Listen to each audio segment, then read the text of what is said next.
Hi friends, வணக்கம். இன்றைக்கி நான் காலையில் பிரேக்ஃபாஸ்ட்டுக்கு கவுனி அரிசி கஞ்சி பண்ணியிருக்கிறேன். கவுனி அரிசி, கருப்புளுந்து, பார்லி அரிசி போட்டு நல்லா வறுத்து அரைச்சி வச்சுருக்கிறேன், பவுட்ரு பண்ணி வச்சுருக்கிறேன். இன்றைக்கி அந்த பவுட்ரு தான் கஞ்சி பண்ணலாம் அப்படின்ட்டு எடுத்துகிட்ருக்குறேங்க. அதுக்கு ஒரு 4 ஸ்பூன் நாலு டேபிள் ஸ்பூன் போட்டு கொஞ்சம் தண்ணி ஒரு 2-3 டம்ளரே நல்லா தண்ணி விட்டு கரைச்சி நம்ம அடுப்பில் வச்சோம்னா நல்லா உருண்டை கட்டாமல் இருக்கும். நல்லா கட்டியெல்லாம் கட்டிக்காது. அப்படியே கிளறி விட்டுக்கிட்டே கை விடாமல் கிளறி விட்டுக்கிட்டு இருந்தால் கட்டி கட்டாமல் அப்படியே நல்லா வெந்து வந்துடுங்க. நல்லா களி மாதிரி வந்துடும்.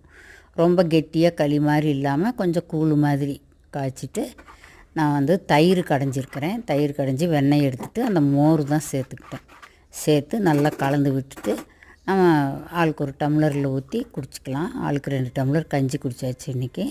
அது தொட்டுக்கிறதுக்கு நம்ம ஊறுகாய் வச்சுக்கலாம், வத்தல் வறுத்து கூட சாப்பிட்டுக்கலாம். தேங்க்யூ.